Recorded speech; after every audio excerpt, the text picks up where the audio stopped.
Assalamualaikum warahmatullahi wabarakatuh. Beri kami motivasi dalam situasi pandemi ini. Suami tidak bisa bekerja, yang hanya kuli bangunan sana sini. Proyek ditutup dan kami tidak ada pemasukan sama sekali karena mengandalkan gaji harian. Jazakumullah khairan. Cobaan dari Allah Subhanahu wa taala. Ini cobaan. Dan bukan cuma Anda, tapi semua orang diuji. Lalu bagaimana cara kita melewati cobaan, teman-teman sekalian? Saya coba berikan beberapa kiat. Yang pertama, Anda yakin kulla yusibana illa ma kataballahu lana. Allah mengatakan dalam Al-Quran, ya, katakanlah kami tidak akan ditimpa kecuali dengan apa yang sudah Allah catatkan buat kami. Memang Allah takdirkan di detik ini, di waktu ini sedang ada cobaan seperti itu.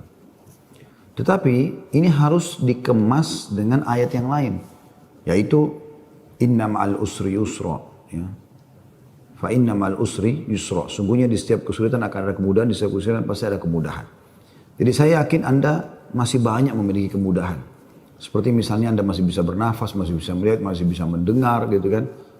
Dan Allahu alam, mungkin Anda juga sampai hari ini 8 hari Ramadan Anda masih bisa, ya, hidup, puasa, makan dan seterusnya. Tapi mungkin kekurangan karena pendapatan yang biasa rutin datang ini sudah nggak ada. Mungkin juga Allah Subhanahu wa taala menggerakkan beberapa hamba-hambanya yang memenuhi kebutuhan Anda. Teman-teman, coba bergantung kepada Allah Sang Pencipta. Dan jangan ragu tentang masalah itu. Bergantung kepada Allah Subhanahu wa taala. Saya ingin berbagi sebuah kisah. Menukil sebuah kisah seseorang yang sangat susah hidupnya. Dari orang-orang, kisah klasik dulu tentunya. Dia sangat susah sekali hidupnya. Dan saking susahnya sampai dia bilang, dia ceritakan dirinya, saya cuma hidup dari pendapatan harian saya. Dia bilang satu waktu saya keluar ingin mencari rezeki. Pada hari itu betul-betul tidak ada sumber rezeki. Kenapa yang saya dapat hari itu itu yang dipakai makan gitu. Dia bilang saya sudah keliling sana sini tidak ada makanan. Dan sampai saya tidak pulang ke rumah sampai di awal malam selepas Isya lebih. Istri sama anak saya sudah menunggu. Kemudian saya pun pulang ke rumah. Begitu pulang ke rumah, dibuka pintu, disambutlah oleh anak dan istri dengan harapan selain menemui saya juga mereka berharap bisa ada makanan dan minuman seperti biasa. Tapi karena istri saya melihat di tangan saya tidak ada sama sekali bekal apa-apa, maka saya pun duduk, kemudian diberikan air putih, lalu dia bertanya, apa hari ini nggak ada bekal makanan? Lalu saya menjawab, sama sekali saya nggak temukan pekerjaan. Saya tidak tahu harus mencari di mana lagi. Lalu kata istrinya, lalu apakah kita harus tidur dalam kondisi kelaparan? Saya sama anak-anak betul-betul belum makan sama sekali dari pagi gitu. Maka kata dia, baik, saya istirahat sejenak, baru saya akan keluar cari rezeki lagi. Mudah-mudahan malam ini Allah berikan kepada kita. Kata istrinya, baiklah kalau gitu. Subhanallah, tanpa mengenal letih, laki-laki yang soleh ini dia keluar dari rumahnya. Dan waktu dia keluar, sudah masuk, kalau kita sekarang jam 12 malam. Zaman dulu belum ada lampu kayak kita sekarang. Mungkin di jam 10 malam aja kalau kita sekarang itu sudah, zaman dulu orang sudah tidur semua. Gelap. Maka dia pun jalan, dia tidak tahu mau kemana sambil dia berdoa kepada Allah SWT. Ya Allah, kemana langkah kakiku ini? Aku sendiri belum makan seharian, anak istriku juga belum makan. Berikanlah kami rezeki. Sambil berjalan, dia bilang mata saya tiba-tiba melihat sebuah masjid. Di sekitar rumahnya, tidak jauh dari rumahnya. Gelap, nggak ada lampu kan, zaman dulu belum ada lampu, orang pakai sumbu, pakai minyak, dinyalakan, kemudian baru terang, itu pun sangat kecil penerangannya sebagaimana kita tahu kalau pakai sumbu. Maka dia coba nyalakan api, menyala, kemudian dia wudu, dia sholat, dia tidak tahu harus buat apa lagi. Mulai ada sholat, habis sholat dia berdoa kepada Allah Subhanahu Wa Taala supaya dimudahkan, dikasih rezeki, dikasih segala macam, dan dikeluarkan dari masalah kemiskinan ini. Setelah itu, subhanallah, terjadi pada malam itu, penguasa di wilayah itu, kalau kita bisa bahasakan rajanya, gelisah, nggak bisa tidur. Dan seperti orang ketakutan akan meninggal dunia. Hatinya terdorong untuk bersedekah. Maka dia mengambil beberapa kantong isinya emas. Ya. Lalu dibawa sama dia, dan dia bilang, ya Allah, hatiku sangat gelisah, aku takut meninggal sementara aku masih belum memiliki bekal yang cukup bertemu denganmu. Maka izinkanlah hambamu ini bersedekah di jalanmu. Dia bawa berapa banyak karung yang dia bisa bawa, karung-karung kecil, bungkusan emas semuanya. Dia naik kuda dan dia mengatakan, ya Allah, dan aku minta petunjuk kepadamu. Aku tidak akan memegang tali kekangan kudaku ini, aku biarkan jalan. Raja tidak minta dikawal oleh siapapun. Tergerak hatinya begitu. Subhanallah, dia jalan. Jalan. Subhanallah, ya, Maha Suci Allah, kisah nyata ini menjelaskan, kudanya berhenti di masjid yang ada orang soleh tadi yang susah itu. Dia juga heran, kudanya masuk di halaman masjid, diam di situ. Dia turun, apa ini rahasianya? Kenapa Allah datangkan ke masjid ini? Dia bilang, saya masuk ke masjid gelap, cuma ada satu saja sumbu lampu, ya, sumbu lilin. Kemudian saya mendengar seperti ada orang suara, ya, orang yang berbicara. Saya coba mendekati suara itu, ternyata orang yang sedang berdoa. Nah, tadi orang yang miskin itu berdoa. Ya Allah, mudahkanlah rezeki, saya sudah seharian tidak makan sama anak istri saya. Berikan kami rezeki, saya tidak tahu harus kemana lagi. Saya mohon kepadamu. Dia rengek-rengek sama Allah. Raja ini dengar. Maka raja itu menegur si orang tadi miskin ini. Setelah salam, dijawab salam, dia mengatakan, si raja ini bilang, saya dengar tadi keluhanmu kepada Allah Subhanahu wa ta'ala. Saya kebetulan bawa beberapa kantong uang emas. Saya akan berikan kepada kamu sebagai sedekah. Dan ketahuilah, saya raja di wilayah ini. Saya tadi gelisah, ingin sekali keluar dan bersedekah, dan Allah tunjukkan saya ke masjid ini. Mungkin kaulah yang Allah maksudkan. Dia bilang, lalu saya akan berikan kepada kamu uang ini sebagai sedekah di jalan Allah Subhanahu wa ta'ala antara kita berdua, dan yang ketiganya Allah. Dan saya berharap apapun yang kau butuhkan, datanglah ke istanaku setiap saat. Saya yakin Allah yang menggerakkan saya bertemu dengan kamu. Subhanallah, orang miskin ini luar biasa kalau punya keimanan. Apa yang dia bilang? Wahai Tuhan, kalau seandainya saya pun masih punya kebutuhan selain apa yang Anda akan berikan kepada saya ini, maka saya tidak akan datang minta kepada Anda. Tapi saya akan minta kepada Allah yang telah mengirim Anda datang kepada saya. Closing kisah ini coba diambil pelajaran baik-baik. Ada kisah yang lain, ini dihadiri oleh Imam At-Tabari. Menukil kisah ini, pada saat itu Imam Tabari masih muda gitu. Ada seorang yang sangat tua di Mekah. Dia menaungi kurang lebih 8 orang wanita. Cuma dia sendiri laki-laki.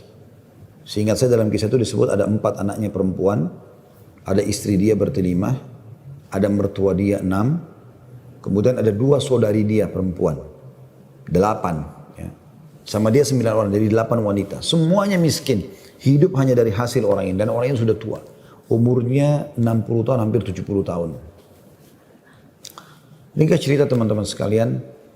At-Tabari menceritakan karena dia bilang, saya hadir dari awal kisah ini, maka saya coba ceritakan. Dia bilang ada seseorang yang tua, miskin. Saya melihat dua lalang di sekitar Masjidil Haram di Mekah ya, di musim haji.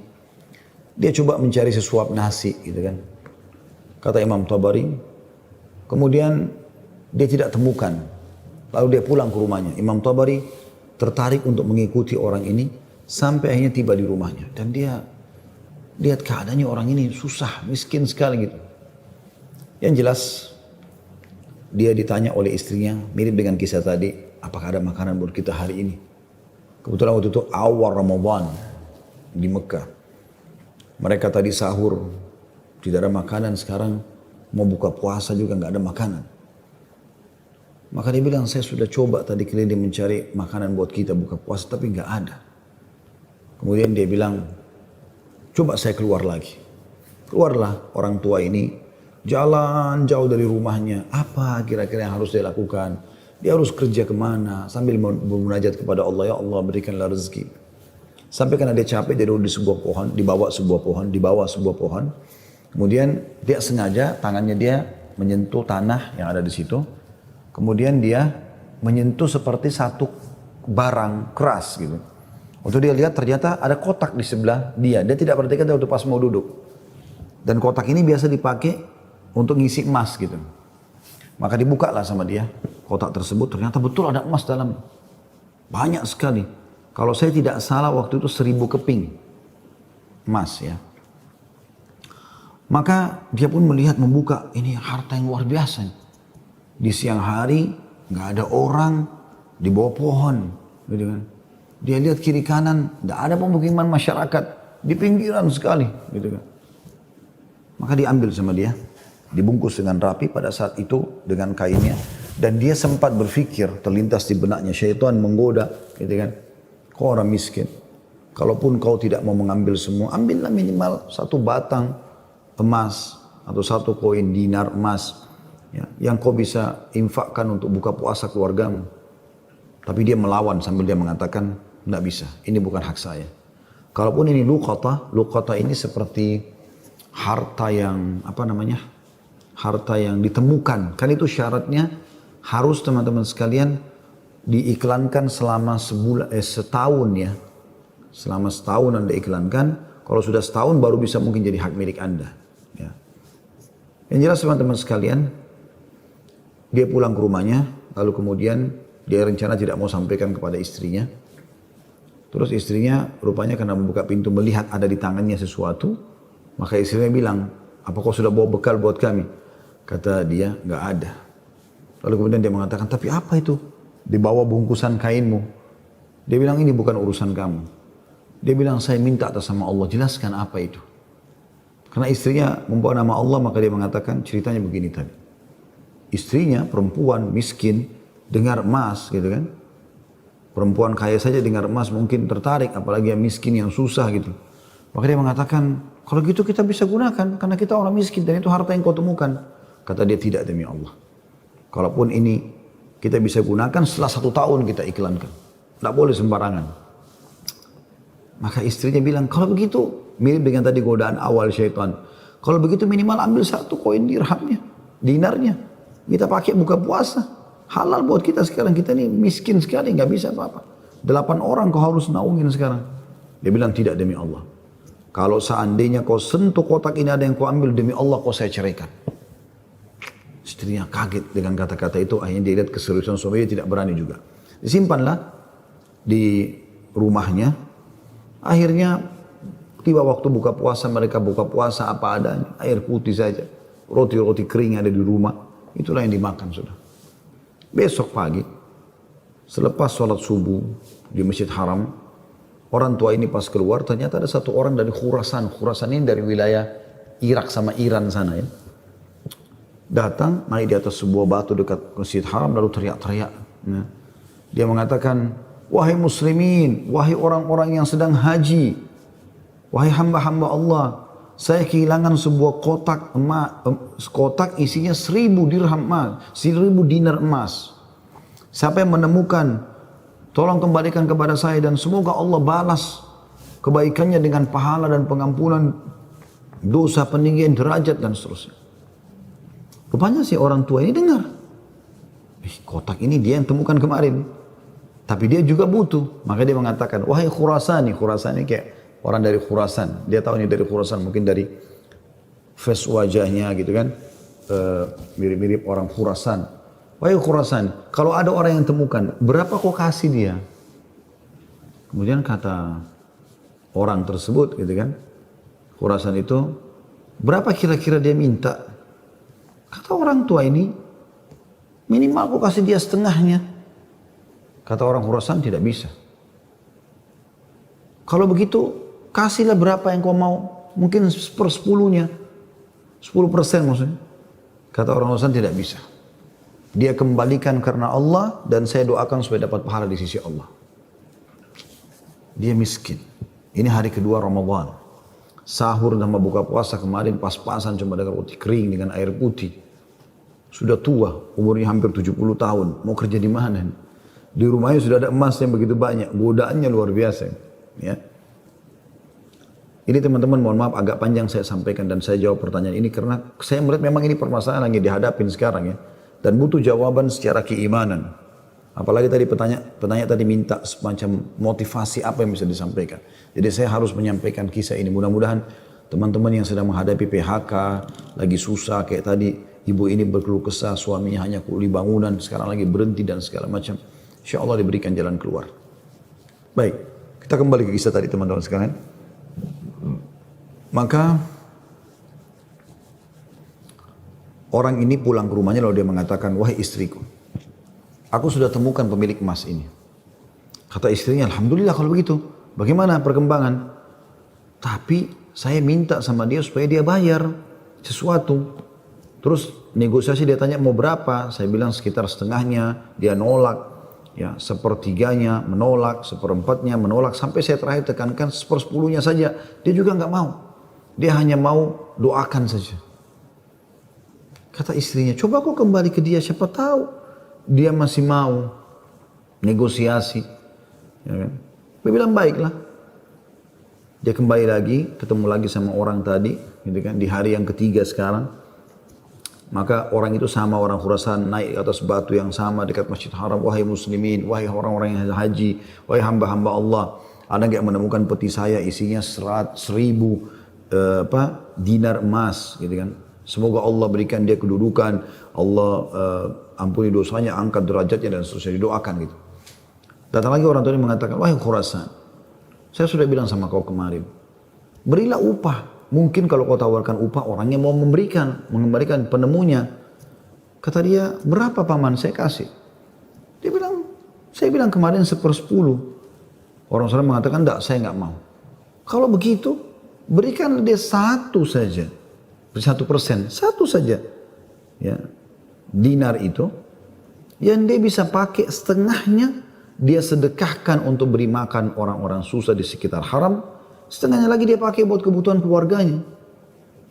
Khurasan ini, orang Khurasan ini diam lalu mengatakan, tidak demi Allah. Jadi luar biasa, dia nggak mau kasih. Pokoknya dia kembalikan utuh, ya, atau nggak usah. Dan dia berharap pahala di sisi Allah.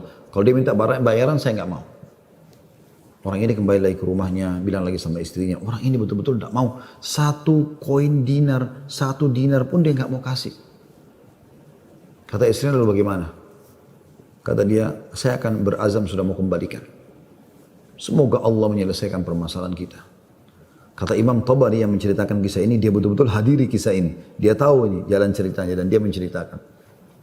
Lalu orang ini kembali lagi, ternyata di hari selanjutnya masih sama lagi kejadiannya. Terus kemudian kata orang tua ini karena sudah 3 hari berturut-turut dia mengatakan, wahai Khurasan, kau mau petimu?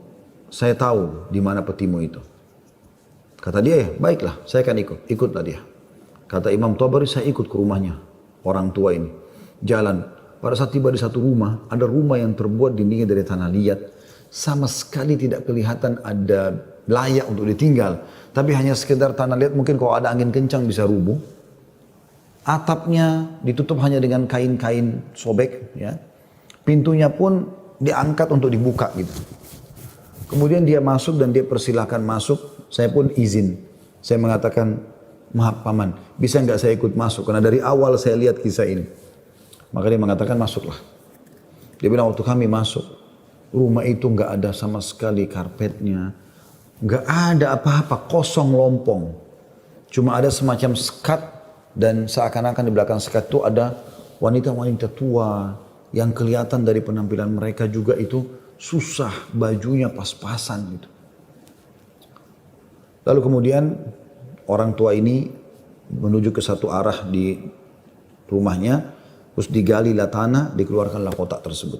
Lalu kemudian dikatakan, sayalah penemunya hartamu itu, ini. Dan saya sempat minta sama kamu agar kau berikan sebagian. Sebagaimana kau lihat ini keluarga saya, susah begini. Saya sini 9 orang di rumah kecil ini. Saya sendiri laki-laki dan umur saya sudah hampir 70 tahun. Sementara ini istri saya ada di sini juga sudah tua. Ada mertua saya, ada 2 saudari saya, ada 4 anak saya. Mereka semua miskin. Gitu kan. Maka orang Khurasan itu mengatakan, dia buka, dia periksa ternyata masih utuh 1.000. Dia mengatakan, tidak. Saya tidak akan memberikan apa-apa. Lalu kemudian dia angkat, lalu dia keluar. Saya cuma bisa doakan kamu kebaikan.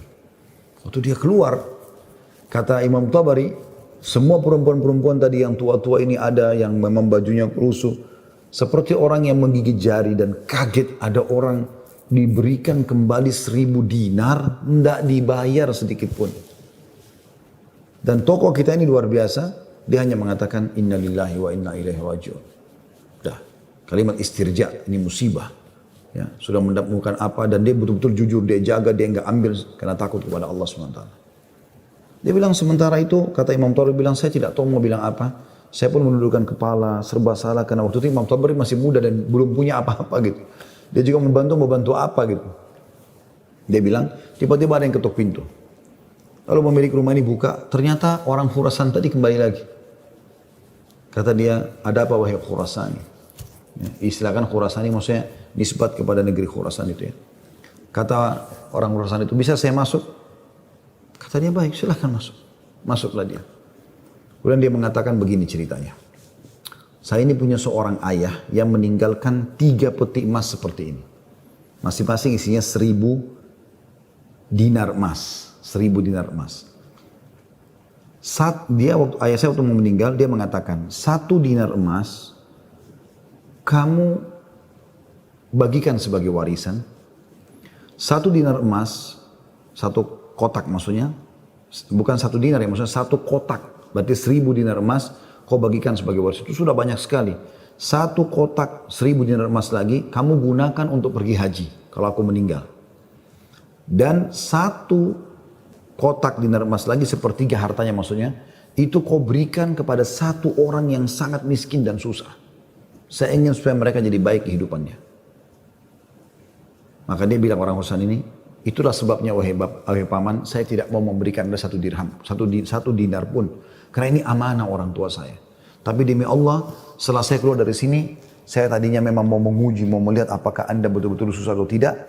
Ternyata sudah saya lihat tempat Anda dan saya keluar, Anda pun tidak marah, tidak apa. Maka saya melihat Anda orang yang paling layak untuk menerima.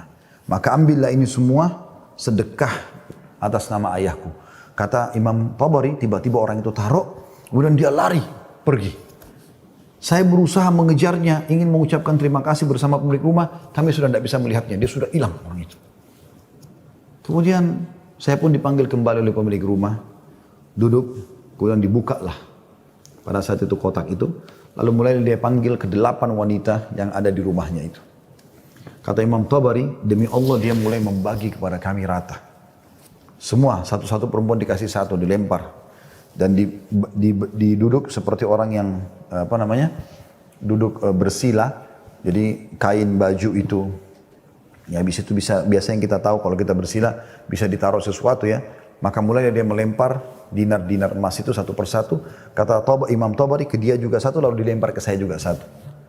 Karena jumlah kami 10, karena kan tadi mereka 9, orang ini sama 8 orang wanita sama Imam Tabari itu 10. Maka kami masing-masing mendapatkan ya 100 dinar. Kan 1000 kan? 100 dinar. 100 dinar banyak sekali udah. Gitu kan jumlahnya. Setelah selesai, lalu dia mengatakan kepada istrinya, wahai istri, bukankah ini lebih baik setelah kita sabar sedikit, Allah menjadikan semua jadi milik kita, daripada kemarin kamu ambil 1 dinar tapi haram. Kemudian dia balik kepada saya, kata Imam Tabari, dan dia mengatakan, demi Allah, baju ini yang saya pakai, dia bilang, hanya ini baju yang utuh di rumah kami. Sebagaimana kau lihat baju-baju ini semua yang dipakai oleh keluargaku, tidak ada yang layak dipakai sholat. Jadi kalau waktu sholat tiba, saya sholat dulu, kemudian saya sembunyi di satu tempat, baju ini saya buka, dipakai oleh istri saya, dipakai sholat. Habis itu dibuka, dipakai sholat oleh mertua saya, dibuka, dipakai sholat oleh saudari saya, oleh anak saya. 1 baju. Kata Imam Tabari, saya berterima kasih padanya, kemudian saya pergi. Saya menemukan harta itu sangat berkah dalam hidup saya, dia bilang. Dan saya pada saat itu ingin berterima kasih, saya ingin membeli sesuatu yang bisa dipakai buka puasa, maksudnya datang ke tempatnya dia. Saya temukan ternyata perempuan-perempuan yang tadinya mereka bajunya kumuh, sudah berganti baju, mereka bawa makanan-makanan, mereka buka puasa dengan light. Kemudian saya pulang, dia bilang, kata Imam Tabari. Beberapa tahun kemudian saya datang lagi ke Mekah, saya datang ke alamat yang sama, rumah itu sudah tidak ada, saya cari tahu ternyata orang tua ini sudah meninggal, dan saya temukan anak-anaknya yang perempuan 4 itu semua menikah dengan tokoh-tokoh masyarakat Mekah, orang-orang kaya, dan keluarga mereka menjadi orang yang mampu semuanya. Butuh kesabaran akhi dan ukhti. Yakinlah, Allah tidak akan membuat kita susah. Allah tidak ingin itu. Tapi cobaan lagi datang, apalagi bukan kepada Anda sendiri.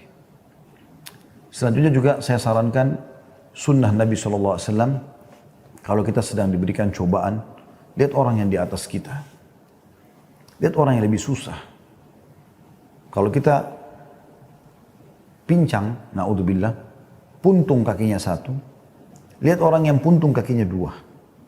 Puntung kakinya dua, lihat orang yang juga puntung tangannya. Puntung kaki dan tangannya, lihat orang yang buta. Selalu orang yang lebih susah. Sehingga kita selalu tahu nikmat Allah begitu besar kepada kita. Kadang-kadang teman-teman saya lihat ada orang berkeluh kesahnya luar biasa, padahal sebenarnya masalahnya kecil dalam hidupnya.